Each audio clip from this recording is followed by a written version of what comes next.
This episode of Literary Treks is brought to you by Audible.com, offering more than 150,000 titles for your desktop or mobile device. To get a free audiobook of your choice, visit audibletrial.com/TrekFM. Also, help us keep Star Trek discussion coming to you each day by becoming a Trek FM patron through Patreon. Get access to exclusive content and become part of the team. You'll find all the details at patreon.com/TrekFM. That's patreon.com/TrekFM. Hey everyone, I'm Rod Roddenberry, and you're listening to Trek FM.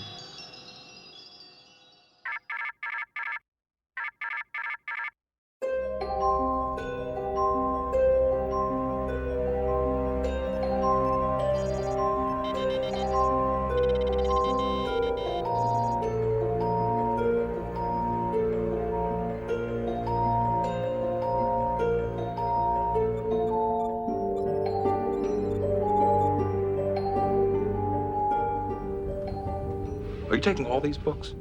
I thought I'd take some light reading, in case I got bored. Welcome, everyone, to another episode of Literary Treks, your dedicated Star Trek books and comics show here on Trek FM. I'm just one of your hosts, Dan Gunther, and with me, as he is every week, is the wonderful, handsome, beguiling, mysterious Bruce Gibson. Well, hello there. How are you? I like the handsome part.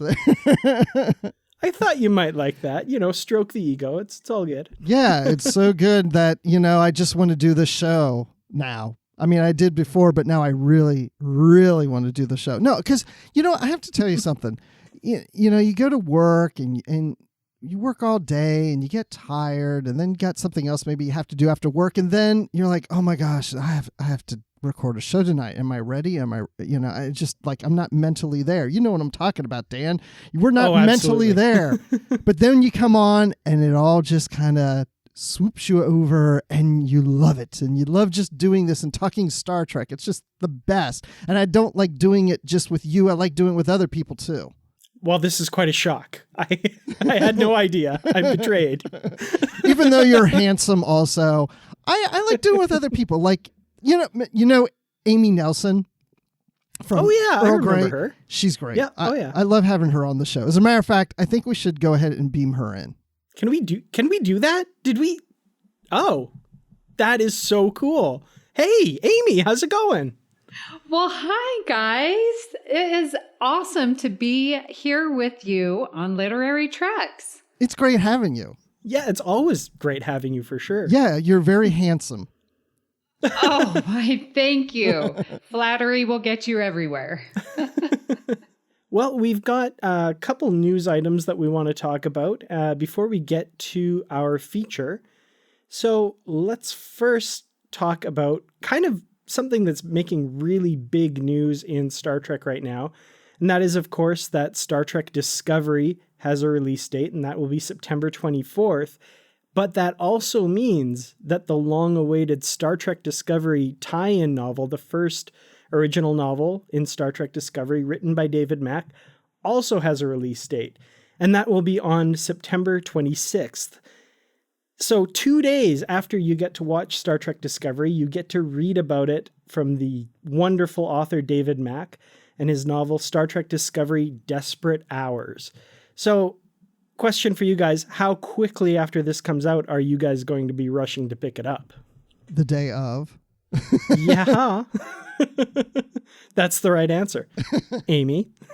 Yes, the day of. I will put it on my calendar. So I have a question. So does David Mack have like inside information on the script and stuff that's going to be used on Discovery? So have you read Control? The Section 31 book? Okay. Well, in Control, basically everybody's being like videoed and audio recorded and everything's going on. David's like that. David knows everything that's going on in everyone's lives right now as we speak. So yes, David knows a lot about Discovery. Actually, so yeah, he does know some information about Discovery in order to write this book. I think he had mentioned at one point, I don't know if it was on the show or not, but I know that he said that this book basically uses a lot of information that's in the first 2 to 3 episodes. So he does have some insight into the first 2 or 3 scripts. He also made sure to note that he's pretty sure he's seen CBS sniper teams hanging out around his home. So don't pester him for information. He cannot tell you anything. He is definitely bound by, I'm certain, ironclad NDAs and all that sort of stuff. So unfortunately, I've tried pestering him for information and it's not happening, unfortunately. Yeah, he's good at keeping it quiet, That's what he's supposed to do. But here's what's interesting about this book. So first of all, I'm surprised that we're getting it 2 days after the premiere because, like I was mentioning, there's a lot of things in this book that refer to things going on in the first few episodes. Now, at this point, we're going to have 2 episodes. So the premiere night, we get episode 1, and then in the United States, you have to switch over to CBS All Access to get episode 2. But I think on Space in Canada, you're getting both on that service on that same night. Is that what you've heard, Dan? Yeah, that's right. There'll be one right after the other on the Space Channel. Yeah. And one right after the other if you choose to watch the pilot on All Access as well. But if you do watch it on CBS proper, you'll have to switch over to All Access to catch part 2. So right. So technically, we're getting this book after 2 episodes, which I guess kind of works out. But I really expected we were going to get it like a month after the premiere. So it's shocking to me. It's 2 days after. But it's in large format paperback, ebook, and an unabridged audiobook. But one of the Facebook groups that talks about Star Trek books, someone posted today in the UK that Amazon took off the paperback off of their list and just shows the Kindle book. And interesting. This person sent a letter to Amazon about it saying what happened to the paper book. And as of the recording of this show, which is the end of June when we're recording, the letter from Amazon states that, right now all they're showing is that they're just getting the ebook in the UK. So I don't know if they're going to get the paperback. They're looking into it, but as of right now, it sounds like no paperback in the UK. Well, to be fair, as someone who sets up my Amazon affiliate links on my website for Amazon.com, NCA, and co.uk, the Amazon UK store, some of their stuff, like, they just will not have a listing till the last minute, or they'll have a listing for the paperback but not the Kindle, I seem to notice a lot, and apparently vice versa. So hopefully that all gets sorted. I can't imagine they won't release the paperback in the UK as well. So yeah, I can't either. I would expect that it would be released as a paperback everywhere. Definitely. So I have a question, and I don't want to sound ignorant, but I probably will. So we've got Discovery coming out. Is this the first time that we've had novels coming out almost simultaneously as a new series? Ooh, that is a good question. I love that question. That's a great question. So I was wondering, like, if that's the case, are the books going to be more canon than, say, previous books? Yay, I love these questions. Touchy question. Yes. Well, open the can of worms. So from what I'm remembering, I think this is the first time we're getting an original story novel this quickly after a series premiere. In the past, we've received the first episode, the pilot episode, as a novelization. So in this case, we're not getting a first episode novelization. We're getting an original story. So usually, no. I think this is a first for Star Trek to get an original story this soon after the premiere of a series. Yeah, I think that's definitely right.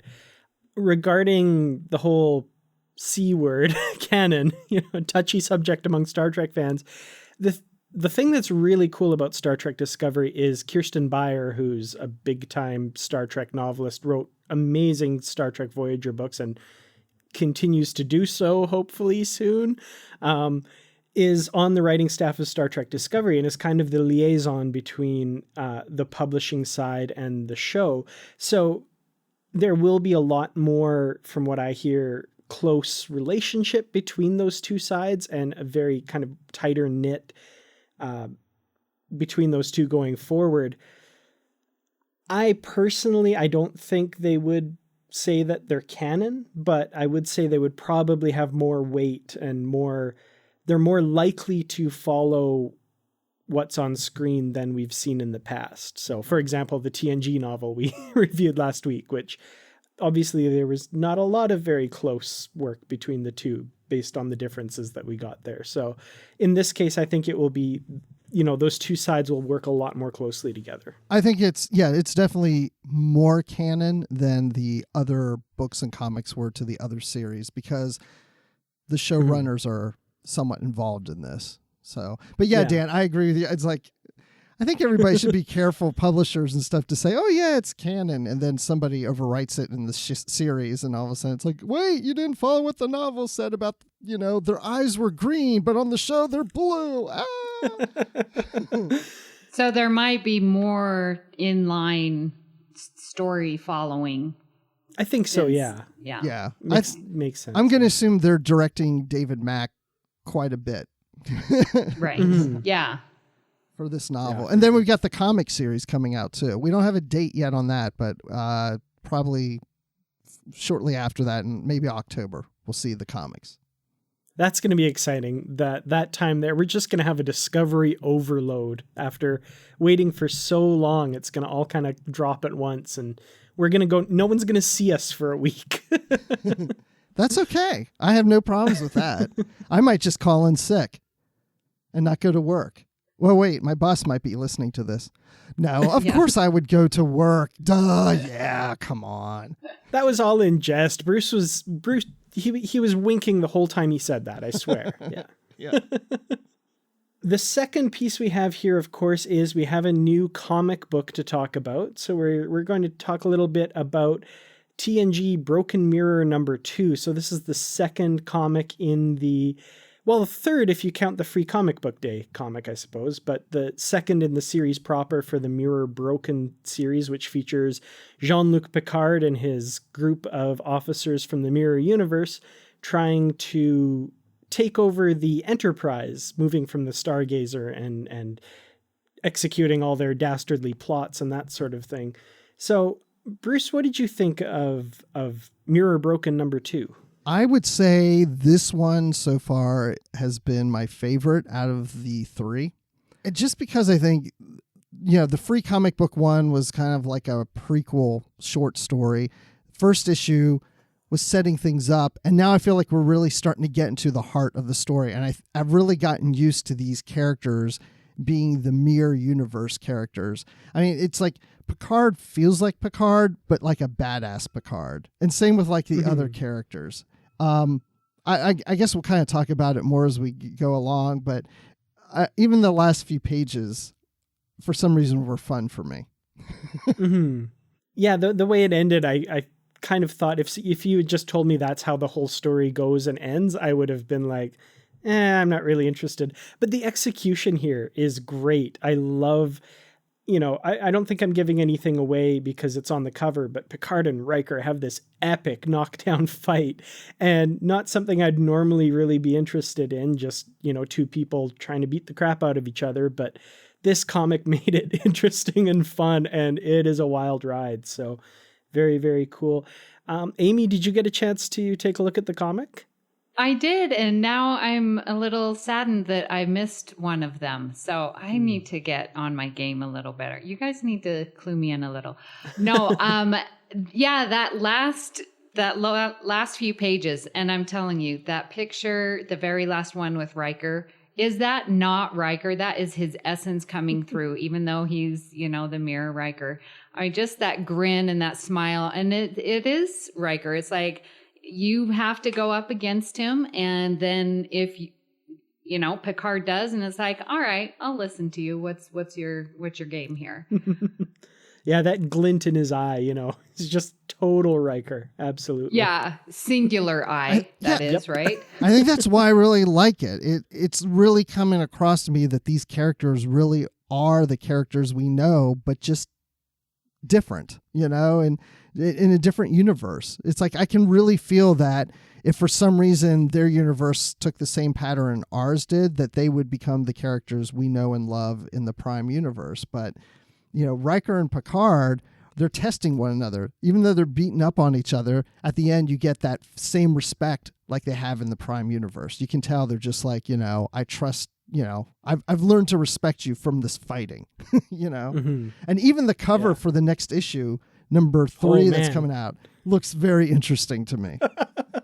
Yeah, I found myself kind of examining that image quite a bit. That something really scary about that image. And I'm not going to give everything away. You should pick this up and see that little preview. But the rainbow sweater that's famous throughout Star Trek has never looked so evil. Exactly. That's my favorite part. I know. I'm like, is that really? I can't even see it there. So no, it's freaky stuff going on. Also, a couple things in this comic I have to say. I was surprised, bringing in characters like Leia Brahms. Yep. That was really cool, showing really great attention to Star Trek detail. And Morn makes a little appearance. I don't know if you caught that, but in the bar, Morn, I think he's the one behind the bar. I think he owns the bar. So, oh my gosh, I did not pick up on that. I see that first now. thing I saw. I was reading it all alone in a room by myself, and if you'd have been listening to me, you'd have just heard Morn. That's funny. Well, that's so great about this too, is the art. I mean, we talked about this before, but the artwork is just, it just makes it even better. It's so good. It looks great. Even though I know it takes them forever to do this, it's so worth it. Oh yeah, it's absolutely gorgeous. I can't say anything more than that. The action scenes, the quieter scenes, everything just looks beautiful. It's a painting on every page. Yeah, J.K. Woodward does the shout art. out to you. Yes.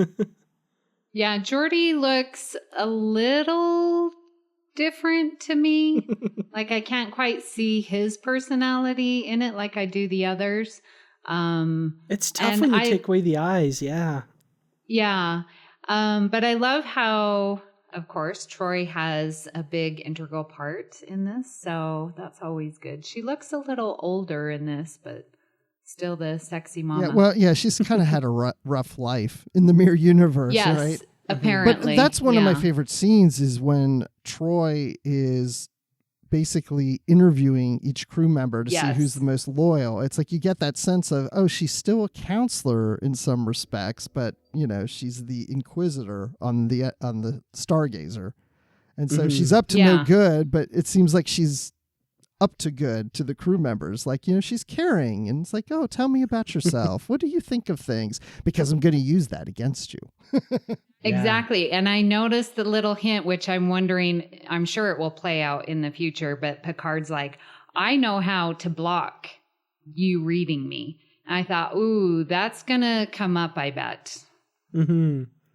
Yeah, I was kind of wondering if they're setting up a Troy betrayal in the future or something like that. She seems to be a force to be reckoned with, for sure. Yes. And I know I've brought this up before, but if you've read Diane Duane's Dark Mirror novel, Troy's character in that novel is very similar to this, just this really dark character who, seems to be hiding something and can be very vicious. That's my guess as to where they're going with this. And the whole just feeling of dread over that whole scene when she's basically interrogating the crew members, but seemingly benignly. Oh, that gave me chills more than anything else.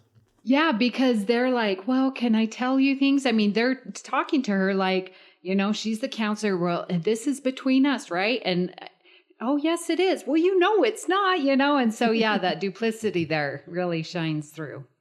Excellent. Well, I think there's probably nothing left now but to go to our feature. So what do you say we all get together on the other side of the page and talk about Q?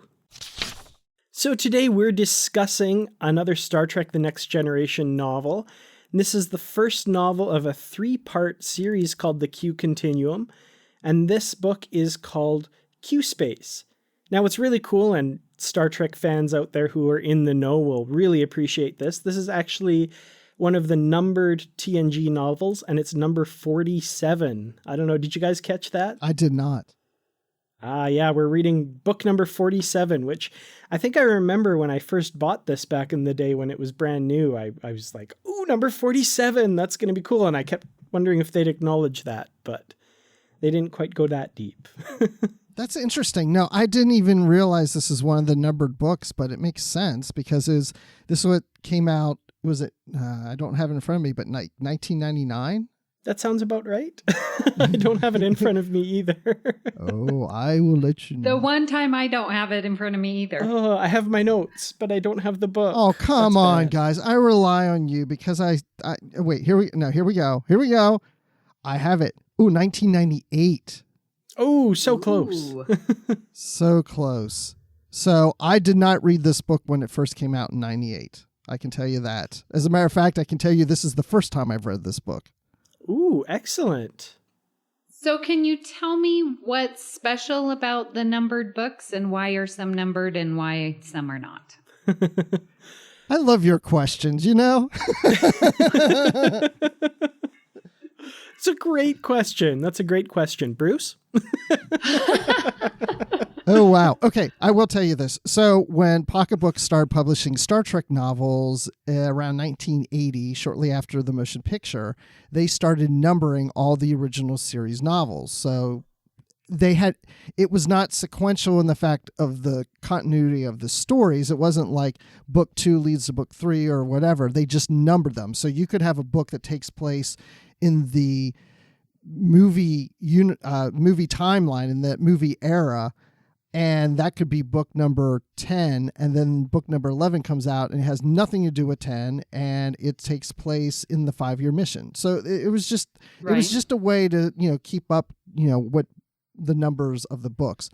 Then when the Next Generation came out, they started to do the same thing, and they started doing that. They did also with Deep Space Nine and then also Voyager, but it got to a point that I think their decision making to stop numbering books was because the numbers were getting so high, and maybe casual readers who don't read Star Trek probably walk into a store and say, oh, this is book number 97. Does that mean I have to go back and read 100 books? So they stopped numbering books. So this is at a time where they were still just putting the numbers on the books. And there were also a few anomalies. For example, in the original series novels, if they put out like a big hardcover novel, it was kind of like a special novel, and they didn't number those. They kind of kept that separate from the numbered series. So, for example, Prime Directive or The Lost Years, big books like that didn't have a number and didn't really fit in with the whole numbering scheme. So, after a few decades, it's just kind of unwieldy. Like they have this huge number, and 97, I think 97 is where they ended. Yeah, the I original think so. series Yeah, ones. it was right. They never reached 100 in the numbering. They stopped. Yeah. So, which I think was a good decision. I agree. Yeah, it can be daunting. I remember looking at novels and seeing like number 86, and it kind of freaks you out to begin with. So, but then when you understand that it has nothing to do with story, it's just an affectation basically, then it, becomes kind of meaningless. But the one great thing about it is if you're collecting the books, then you put them all in that order by numbers. And so you can look at your bookshelf and say, oh, there's 30 and 32, but I don't have 31. I got to get 31 in there, So it was, I think it kind of made it easier to keep track of books. It's harder to do that now because there's no numbers. And how do you know that you'd have to find a list to see if you've got everything or not? Mm-hmm. Yeah, that's when I was reading back in the day, I really appreciated having those numbers. And I guess I never really looked at them as them being together, so that when, say 10 came out, I wasn't looking for 11, I just, I knew that they weren't related to each other. So, but then, I started going to the library and seeing these books, and I'm like, well, where's the number? Where's the numbers? And they just sort of disappeared on me. So good to know. Mm-hmm. And I guess it's probably a lot easier nowadays with the internet. You can just kind of look it up. Whereas back in the day, you didn't really have that. So like Bruce, you said, looking on the shelf and saying, well, I got to find number 11. That makes a lot of sense. Well, it's like when we reviewed Ghost Ship, which was the first Next Generation original novel. It's like right away with that number 1 on there, you're like, oh, well, this was the first one. You knew right away just because that number was there. Yeah, you don't even have to go online and look it up, even though it's so easy now. Yeah. But yeah, no, that's true. Awesome. So yeah, this is number 47, but of course has nothing to do, like we say, with number 46. So this is just the first of a 3-part Q Continuum story, which is always fun. It's fun to read about Q's shenanigans and that sort of thing. And so 47, 48, and 49, those do relate to each other. Exactly. In this case, yes. Yes. So if you actually look at the cover and were to type out the whole title of each of the books, this first one would be Star Trek The Next Generation, number 47, The Q Continuum, number 1, Q Space by Greg Cox. So that is quite the title. Yes. So in this novel, we have the Enterprise, and the time period we're set in is during the TNG movies. So it's the Enterprise E, with, Picard and his crew having moved over from the Enterprise D at some point. So this is somewhere after First Contact, around Insurrection, somewhere in there. And they're hosting a Betazoid scientist who is planning to conduct an experiment to breach the galactic barrier surrounding our galaxy. So readers, you might remember that from the episode Where No Man Has Gone Before, and by any other name in the original series. It's that pink glowy barrier that makes it really hard to leave the galaxy for some reason. So they want to pierce that barrier to be able to explore outside of the galaxy, and Q shows up and warns them not to, but they proceed anyway.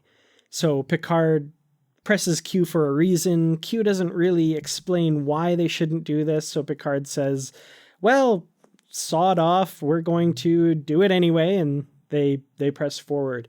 So what did you guys think at this point in the story? What did you agree with Picard's decision, or what was kind of going through your head at this point? I agreed with his decision. It's like every Q story is Q playing games, Mm-hmm. It's like, is it really unrealistic for Q to show up and say, well, Picard, I'm not really going to tell you why I'm doing what I'm doing. You just trust me. Just let me do what I want to do. Just listen to me. Haven't you learned by now that you should just go with what I say? And of course, Picard's like, no, Q, I have nothing to do with you. Get off my ship. Go.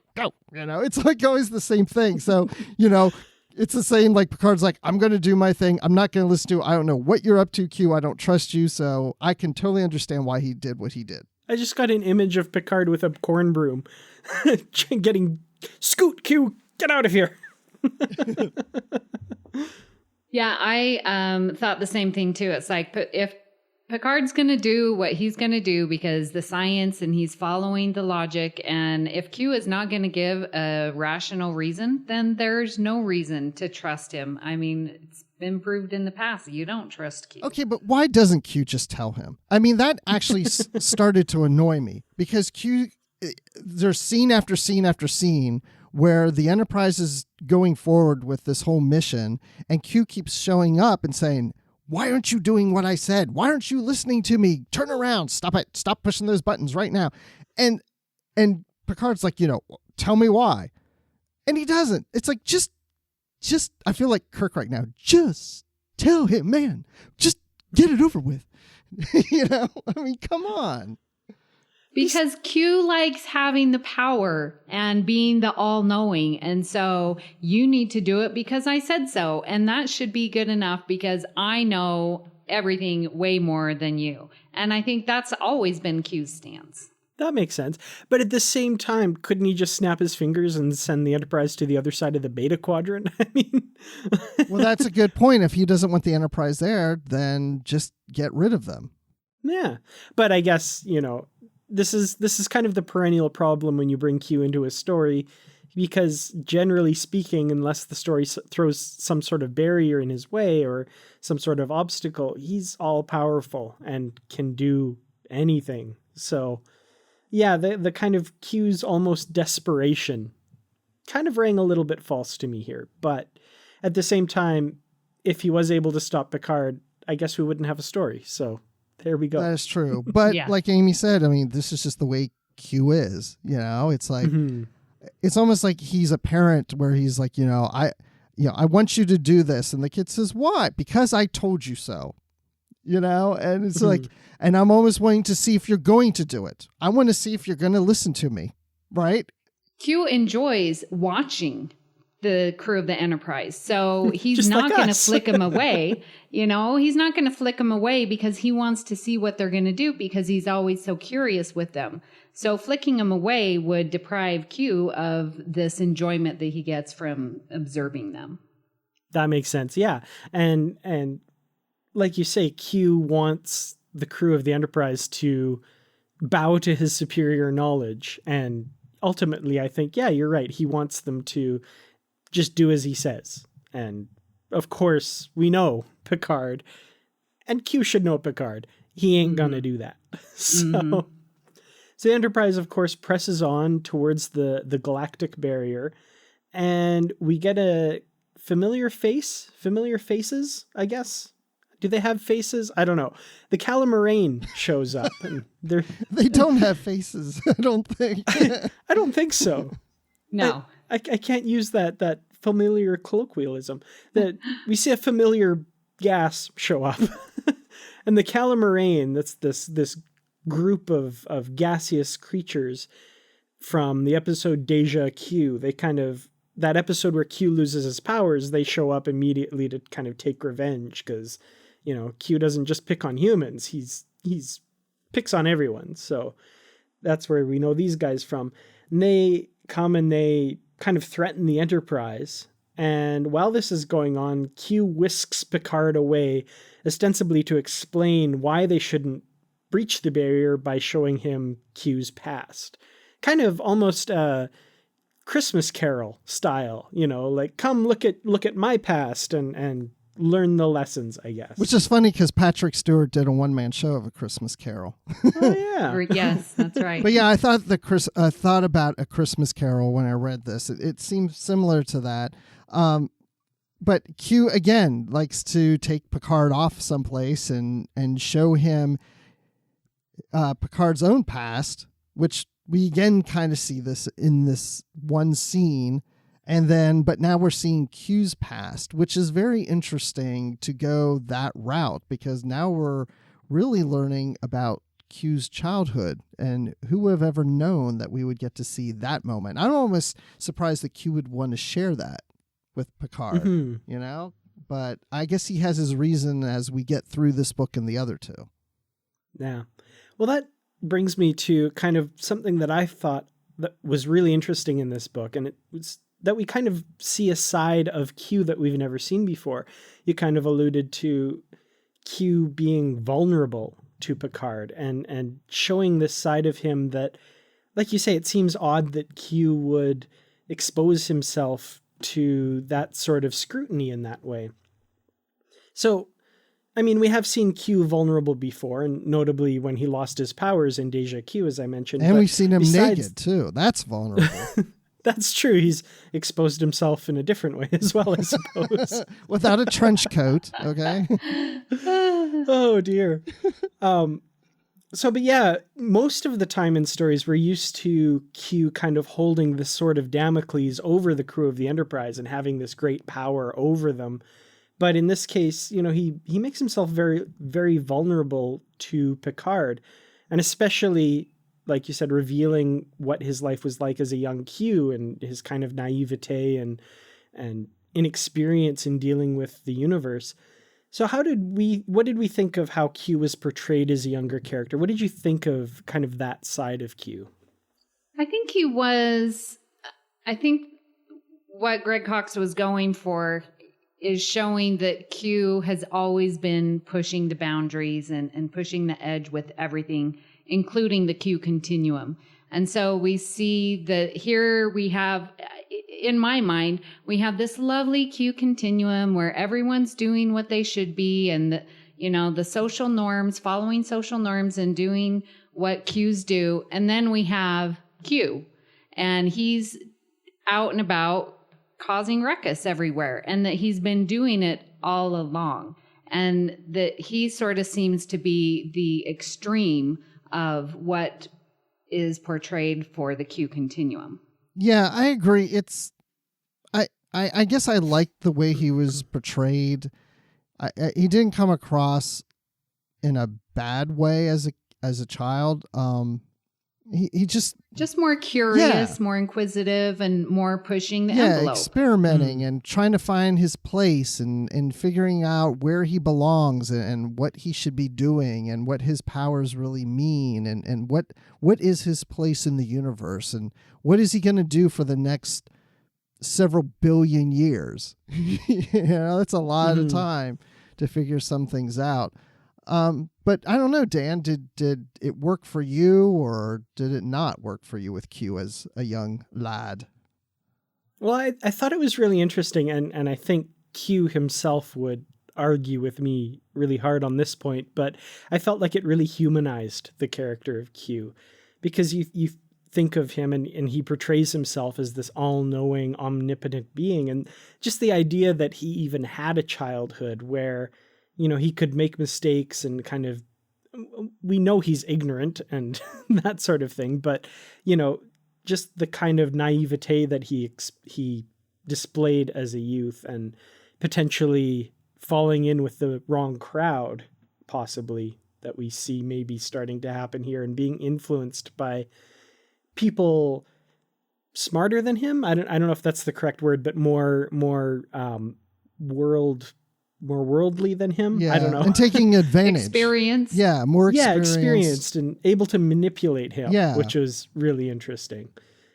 So yeah, I felt it really added some facets to Q that, if you really sit down and think about the character, they'd have to be there, that kind of foundation. But to actually kind of see that, I thought was really interesting, and kind of go through him making those mistakes, or it made me think of disaffected youth or people who push against the boundaries in our own society and in my own life and people I know and things that I may have done in the past and that sort of thing.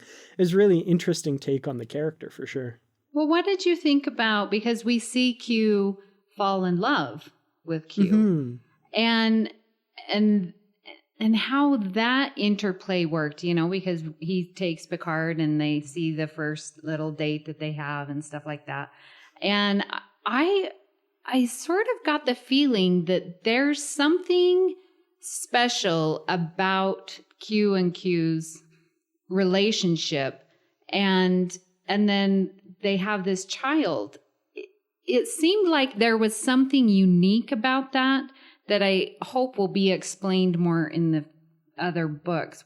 Did you get that impression? Yeah, there's definitely, it's something that it feels like maybe it's different for the Q, maybe it's unique for the Q, but at the same time, it also felt very familiar in a human sense, if that makes sense. Right. And so I see that, but I'm like, we know so little about the Q Continuum, so the fact that there's even a young Q is sort of weird because they live forever. So what is young? It's pointless. But that there was a young Q and that there was this. And so do you imagine that in the Q Continuum, there's a bunch of baby Qs? Have you thought of that? Well, they do say that the little Q in Voyager and the way they distinguish it in the text, I think Voyager scripts is amusing. Lowercase. All adult Qs are uppercase Qs and the baby Q is lowercase Q. It's really cool. I think in Voyager, and correct me if I'm wrong, they do say that it's the first child born in the continuum. And they say that in the book. Ever or for billions of years or something I can't remember. Yeah, and so that adds this level of uniqueness and specialness that we are experiencing with big Q, and little Q. And so how is that going to play? What makes, why is there not been little Qs until now? Right, because wasn't Q a little Q? When we're seeing his past. Is he not a baby born within the continuum? I never got that. I thought he was just a big Q younger. in my mind when I read it. Mm-hmm. Kind of almost like a young adult or adolescent. Well, yeah, I didn't picture him as what a baby. imagined. So do you think he was, when the universe formed, Q was just part of that? He wasn't necessarily born within the continuum. The continuum, he became the continuum when the universe formed. You know what I'm saying? It's like he's just there. He's not necessarily a baby or a child. He's just new. And so he's just figuring things out, but he's not born within the continuum. He is the start of the continuum. I guess what I'm trying to say is the start of the continuum is the adolescent. And now that the continuum has continued on for billions of years, now there's something being born within it, which never happened before. Yeah, it's kind of one of those topics in Star Trek that once you really start to think about it, it hurts and it doesn't make a lot of sense. Right. Yeah. I would almost take this opportunity to like go off on a tangent here and kind of my personal theory as to where the Q came from, which is kind of crazy, but so this just a little tangent here. There's a lot of people that think that the Bajoran prophets are actually evolved Bajorans. So the Bajorans eventually evolve into this creature and they become the prophets because the prophets say we are of Bajor. So, there's that, maybe they're evolved prophets. And I always took that and wondered if humanity eventually evolves into the Q and then exists at all points in time after that, like the prophets do, because Q takes this weird interest in humanity and almost seems like he's shepherding them, especially in all good things and stuff like that.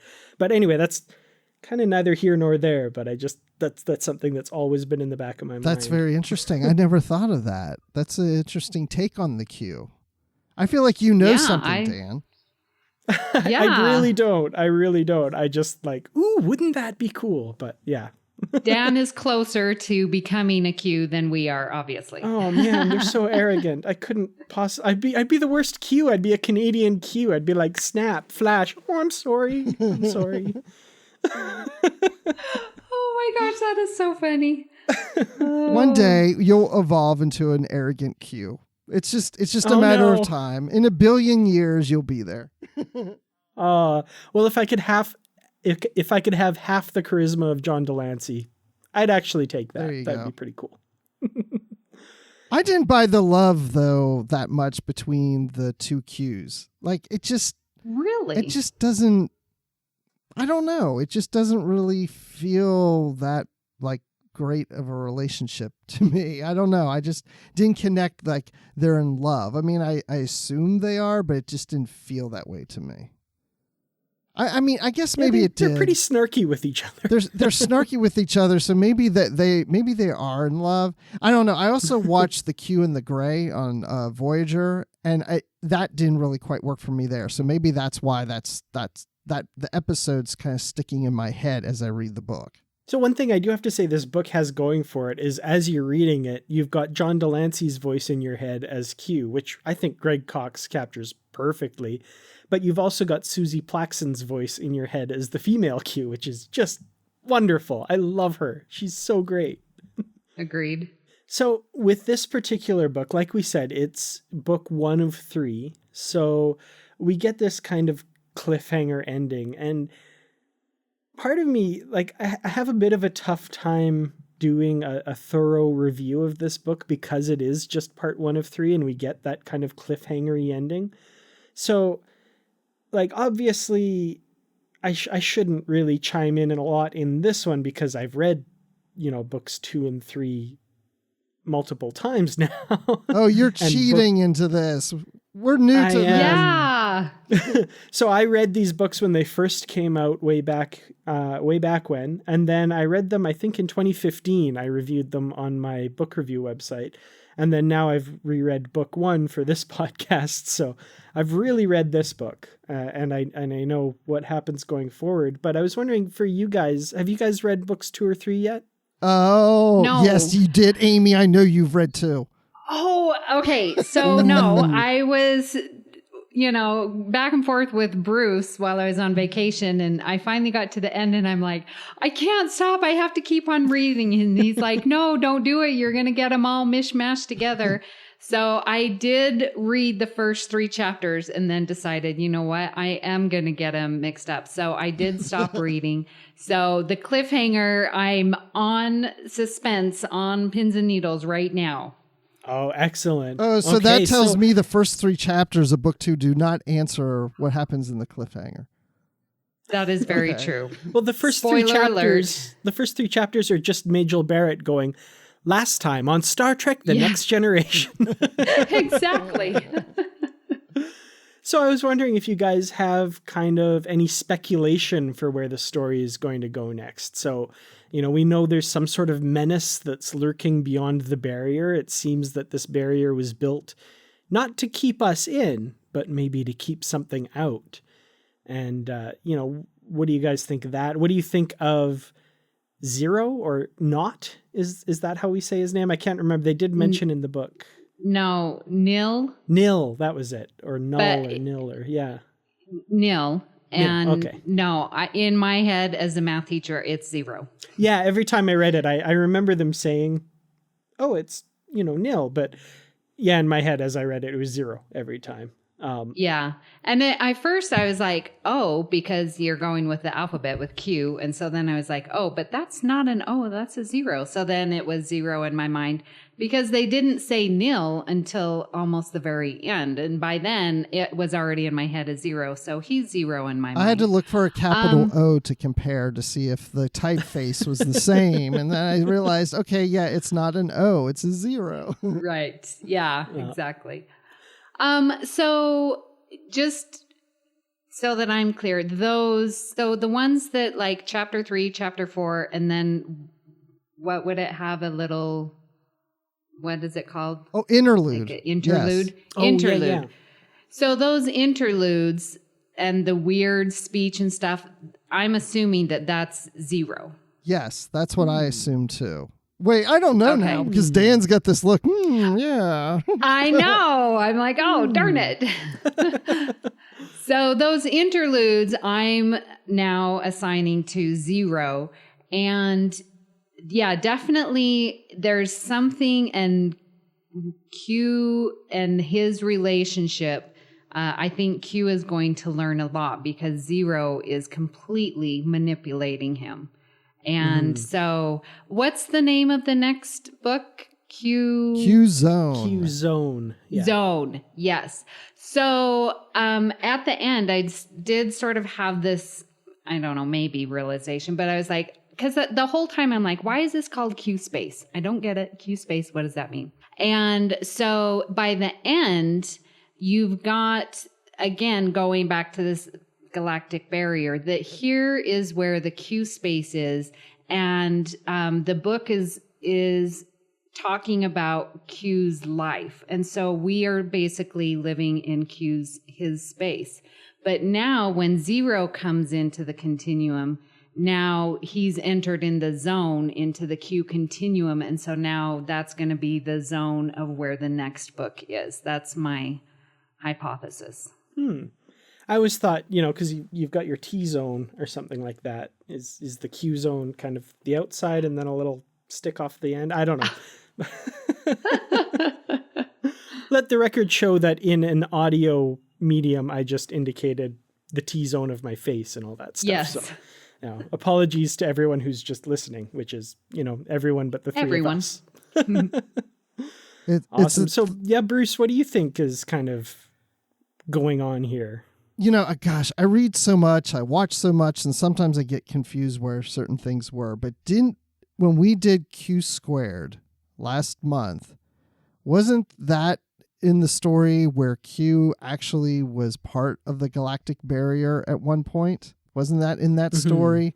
And he infused himself into Gary Mitchell, like trying to get out and get human form or whatever.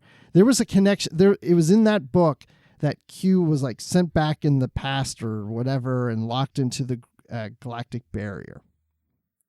So Amy's not remembering that, I can tell.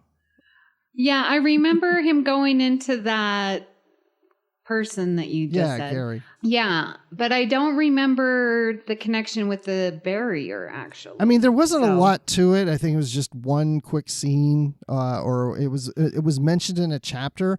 But when I was reading this book, I kept wondering, and I'm sure it's coincidence, but then I was like, so what I like to do is, like, when I read different books or whatever, even though they have maybe nothing to do with each other and they weren't trying to play off each other, sometimes they seem like they could. So it's like, I kept thinking, okay, if Q at one point through Q squared was part of the galactic barrier, and now we're at this point and he's afraid of the galactic barrier and don't go in, maybe he's been there and he's had a connection with Nil or Zero, who's in this galactic barrier, and he knows the danger there because maybe, just maybe, Nil is Q. Interesting. Yes, I can see that. And I was thinking, is this Zero a Q type of person? I'm glad you said that. Yeah, I like that. Yeah. Very cool. Dan knows the answer. That's what's driving me crazy. I know. Oh, man. That whole thing with Q squared, I think I mentioned this when we talked about Q squared. When I reread this trilogy back in 2015, I kept reading it and expecting that bit with Q becoming part of the barrier and Gary Mitchell. And I read all 3 books and it never came up. And I was like, where was that from? And yeah, it's so easy to get these books kind of get the wires crossed with them a little bit. So yeah, there's a lot of similarities, and it's really interesting. I'd kind of forgotten that both of them use the galactic barrier at some point in their stories. So Q squared came out in 94. This book came out in 98. So it could be referring to that, to the original Q squared novel by Peter David. Because Greg Cox does stuff like that. You know, he will refer to certain books. That's true. Even though Dan knows the answer. I ain't saying nothing. Yeah, and it's very frustrating. You'll read soon enough. That's true. Yeah. Awesome. Well, Bruce, I noticed here in the outline you've got a few points you wanted to mention, and actually this first one you mentioned, I totally noticed that too. The star date in this novel. And again, we're obsessive Trekkies. This is what we do. The story takes place on stardate 500146.2. That's too many digits. That's so many years in the future. That doesn't make sense. It doesn't follow the pattern, and I'm throwing the book across the room. No, not really. Okay, so here's the thing. I think it's just that somehow they accidentally typed one too many zeros, and it should be 50146.2, unless Nil inserted himself into the star date. Exactly. That was my gasp. Is that the precursor that maybe this is, Zero, Nil? Ooh, he shows up earlier in the book than we realized. Dan knows. That's amazing. Dan knows the answer. No, I think it's just a typo. But good idea. That's a good idea. Yes. Awesome. Can I just say something about the Calamarain? There's 2 things I want to say about Calamarain.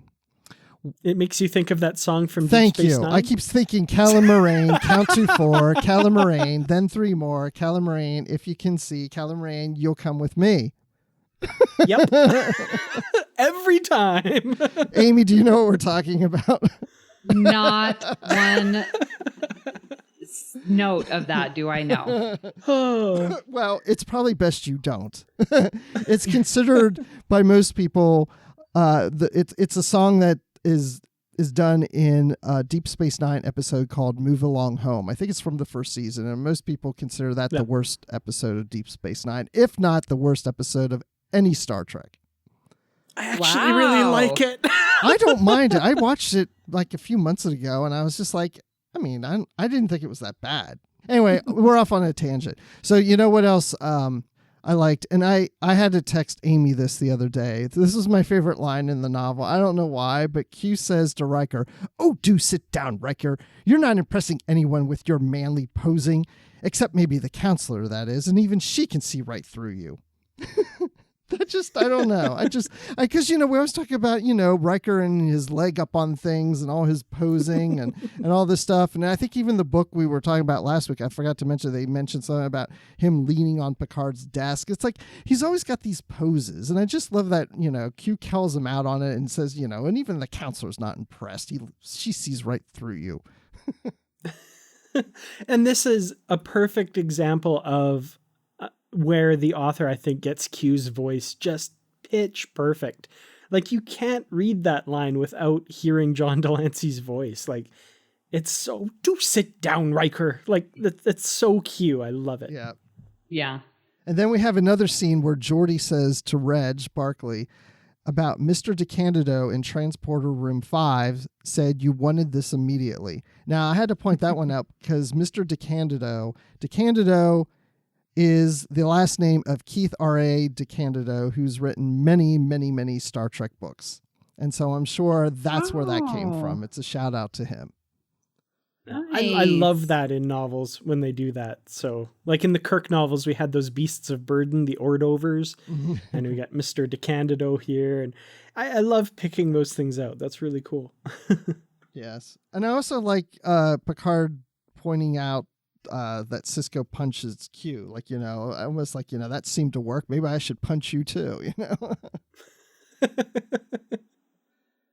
Awesome. And speaking, we mentioned Susie Plaxon earlier. I loved this, and I caught that line too, where Riker thinking that the female Q looked almost as imposing as a Klingon woman. So Susie Plaxon, of course, probably her most famous role in Star Trek is as Kalar on The Next Generation. So, and she, of course, played the female Q when we saw her in Voyager. So just tying those two together in a little bit of a wink and a nod at the readers who get that. I love stuff like that. Yeah. Oh, I didn't pick up on that. I'm glad you pointed that out. Yeah. That's when you're real Trekkie, when you start like picking up on these things. It's like, and you really don't know whether to be proud or embarrassed. No, it's awesome. That's so cool. Well, kudos to Bruce. Bruce picked up on that as well, of course, because you put that in the outline here. So good catch on that one.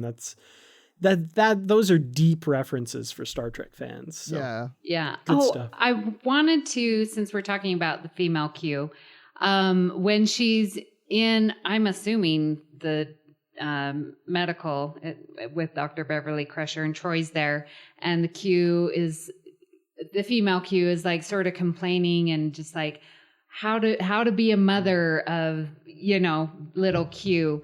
And she just sort of dismisses Troy and Crusher's like, you have no idea. You're just mortals. You're just human. And they come out, both Crusher and Troy, and just prove her wrong and say, don't mess with us. And Crusher's like, well, my son is, he's with the Traveler and, continues to explain what Wesley has accomplished. And then Troy says, well, my son is also incorporeal, that word? Corporeal, or non-corporeal. Non-corporeal being, and talking about Ian from The Child. And so it's, there's the female Q going, and she sort of gains a little bit more respect for these two women who have amazing children. So I really enjoyed I love that scene. And I never really stopped and thought about how these two women had children that are above normal type. Serious, right? Meanwhile, Nurse Ogawa was walking by and going like, oh, my kid gets A's. That's pretty cool. I know, and that's true. When that scene came up, I was like, yeah, I never thought of that. That's kind of neat, How many? Yeah. I wonder how many times, if we kind of took a tally, characters in Star Trek evolve to a higher plane of existence or turn into a little ball of energy and fly away or something. Or how many characters in Star Trek died and came back to life at some point, whether it's on screen or in the novels. I think everybody has at some point. Oh yeah, absolutely. Well, I guess all that kind of remains is to talk about our final thoughts about Q Space and give our ratings. Bruce, what did you think of Q Space? So I liked Q Space, but I didn't like it as much as I thought I would, because Dan, you gave me some, indication that you really like these books. And it's not that I didn't like the book. I was just expecting it to like it a little more than I did, but I think that's only because this is part 1 of of 3 books. So I'm sure I'm going to get even more into it, but I really did enjoy it. And the characters are spot on. You can just hear the actors who play them on the show. You can hear them in your head. All the little things that we're just talking about. So I would say I would give this book, I would add a couple more zeros to the star date and just beef up that number a little more. Excellent. Amy, how about you? What did you think of Q Space? So I obviously started with Q Squared because we talked about that last time I was on your amazing show. And so reading Q Space, and I was texting Bruce and I'm like, gosh, it's just not as exciting. I'm a little bored, especially coming off from Q Squared. That's just amazing. Go, go, go. And I was just flipping pages after page. How'd I do? Not bad. And just, going through that book. And so then I get to Q Space and I'm like, oh, it just seems like the story was dragging. And I was telling Bruce, I'm like, just not really getting into it. And in part because I felt like, and I recognized, there's 3 books. So they're spreading it out, taking the time with the story, which is good in and of itself. And so I shouldn't have come into that with the expectation of having it be so quickly paced as Q Squared. So once I got to, sort of the last quarter of the book, it was definitely going, and you got the separation where, where Picard is taken away, that you've got your A plot and your B plot and stuff like that. And so then you're getting used to the story and by then the pacing of it. So I am very looking forward to reading the next book. And so for that, Q Space needs to have its kudos for that. So I am going to give this book, I was going to say Q cubed. How about that? Ooh. I like that. That's excellent. That's one thing is Q Squared is a really tough act to follow. That book, I mean, just go listen to that episode for how much I gushed about how much I love that book. And I really do enjoy this trilogy. And we'll talk a little bit more about this as we get into books 2 and 3. And, sorry to have to tell you guys this early on, but I think it could have been 2 books. I think 3 books may be a bit much for it. But that said, I really enjoy this story. I think Greg Cox has the characters' voices down pat. We talked about John Delancey coming through in the pages as Q, but not just him, but the regular crew as well really comes across very clearly through this book. It's a tough book to rate because it is a part 1 and it feels like an incomplete story.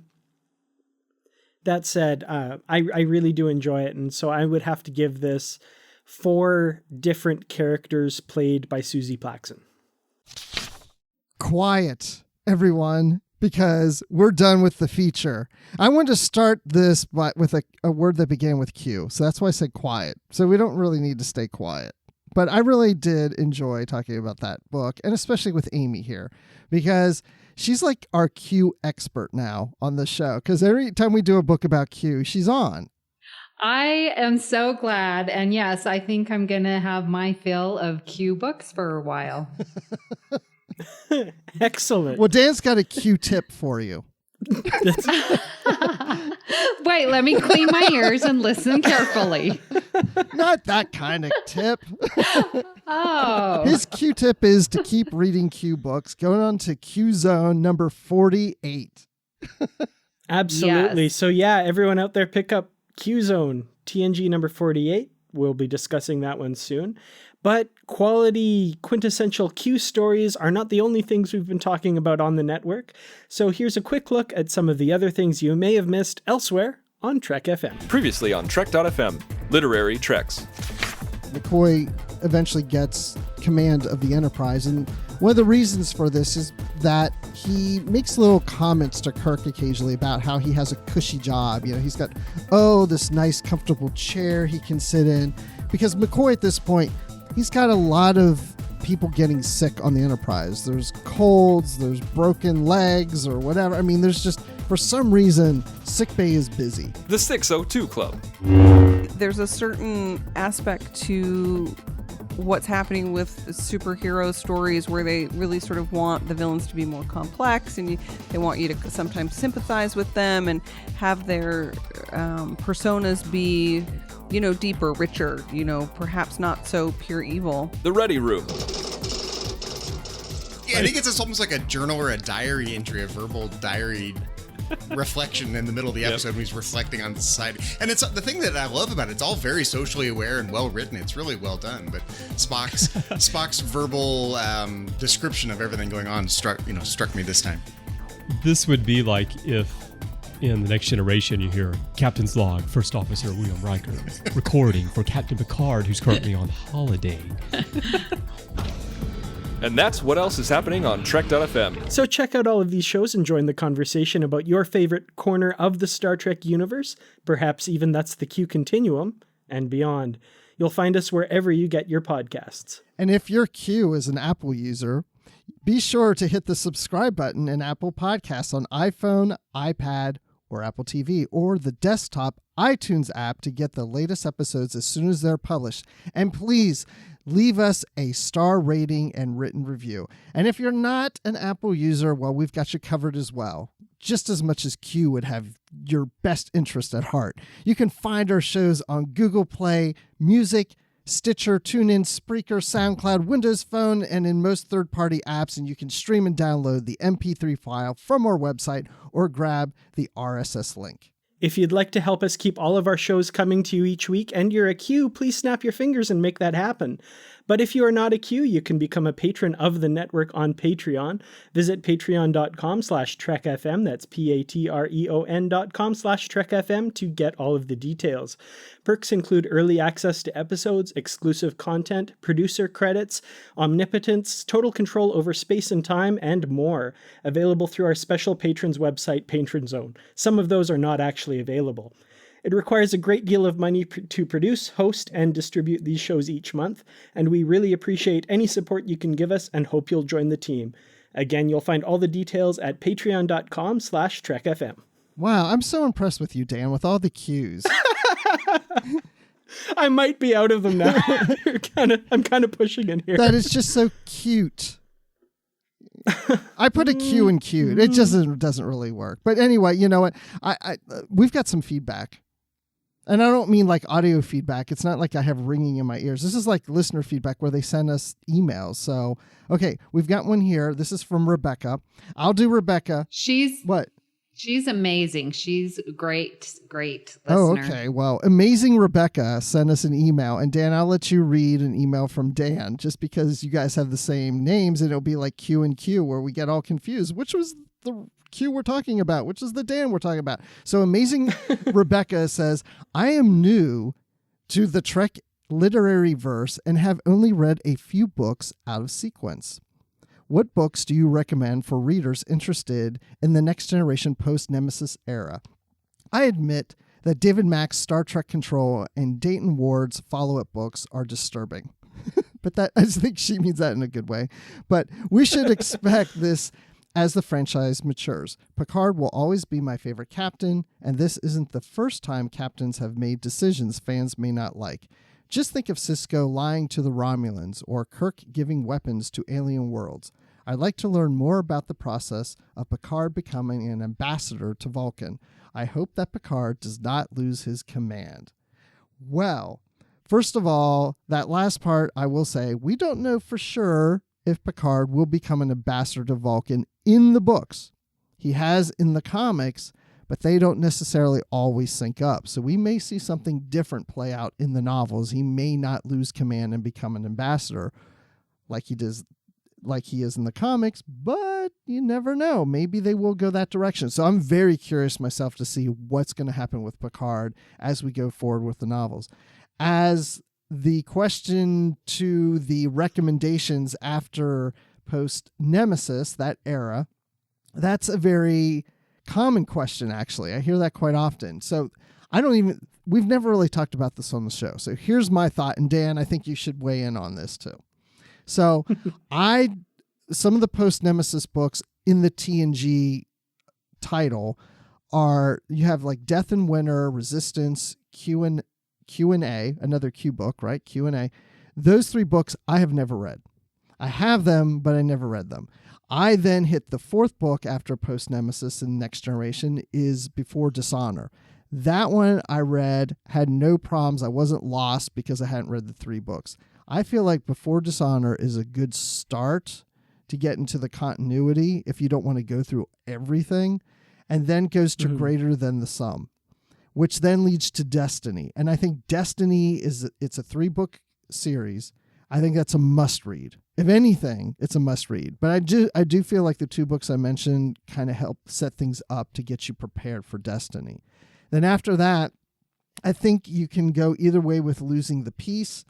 A Singular Destiny, I think if you ever read Articles of the Federation and you really, if you like that book, then A Singular Destiny is a great follow-up to that. I would definitely recommend that if you like Articles of Federation. But then Destiny, as I mentioned, but then there's the Typhon Pack books, and then we have The Fall. I think those are must-reads too. So if you're not going to read everything post-Nemesis, I would definitely say go for the big book series, like mini series that they're doing with Destiny, Typhon Pack, and The Fall. Yeah, definitely. I don't have a lot I can add to that. That's definitely a good idea. Those big kind of event series are really good places to jump on, or, if you don't want to read everything, like Bruce says, you don't have to get every book in between, but at the same time, there are some really great stories in there. I would urge you, if you have the time, to really do a deep dive into the post-Nemesis world.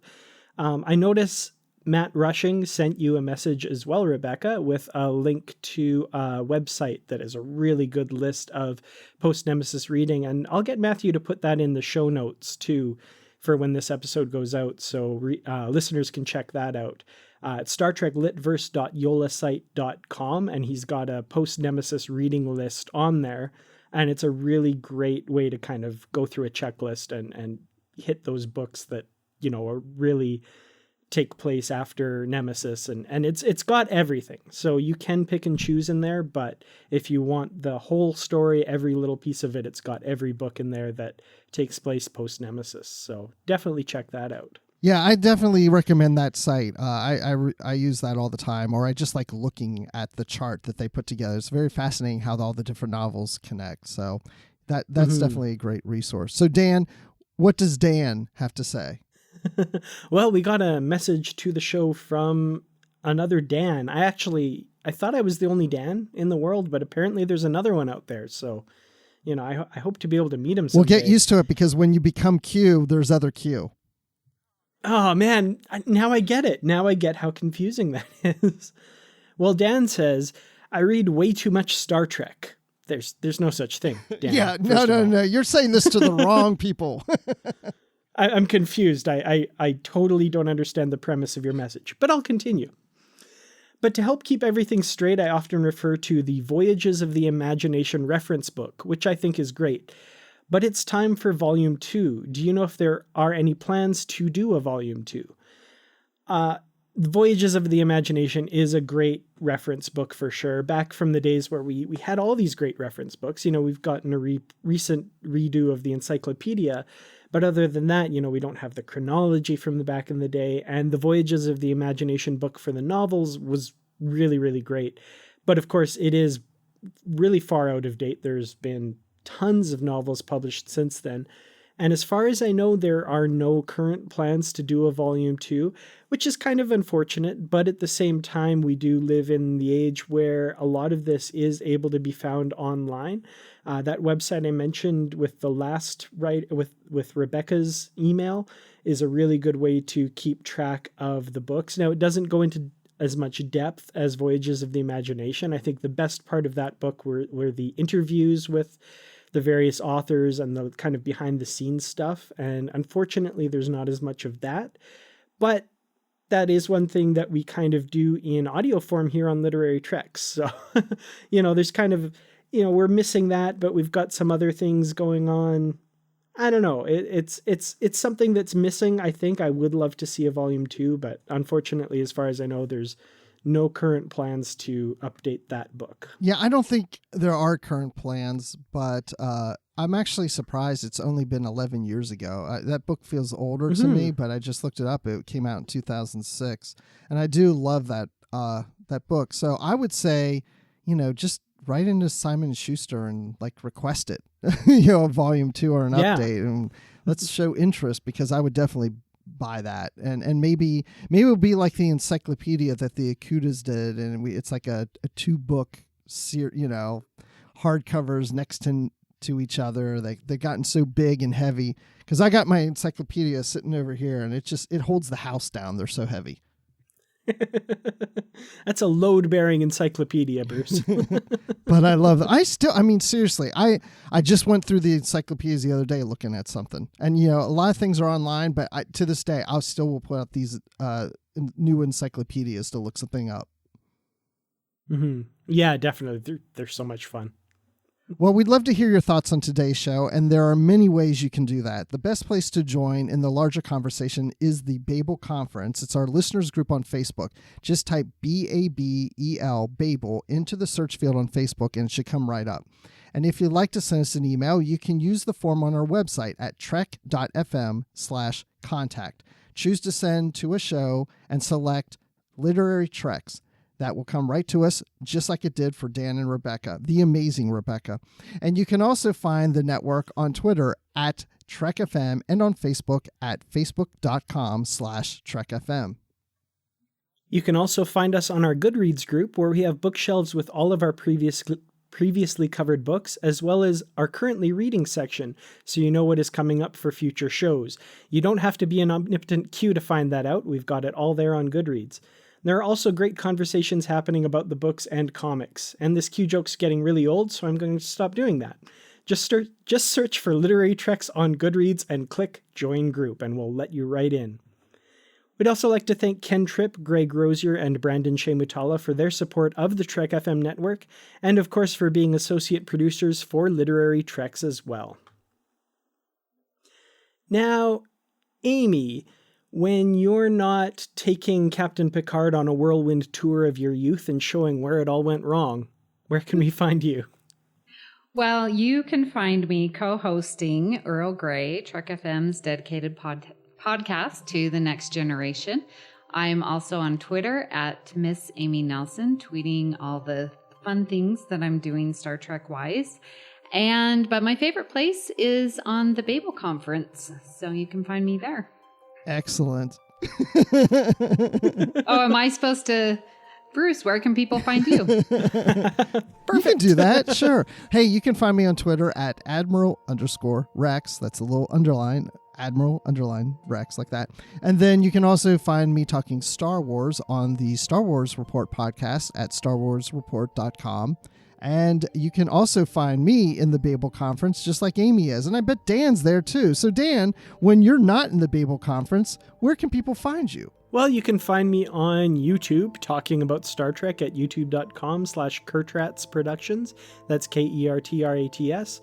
You can find me on Twitter at Kurtrats, on Instagram at Kurtrats47, on Facebook at facebook.com/Kurtrats Productions, and pretty much anywhere on the internet they're talking about Star Trek, I will probably poke my head in and give my 2 cents.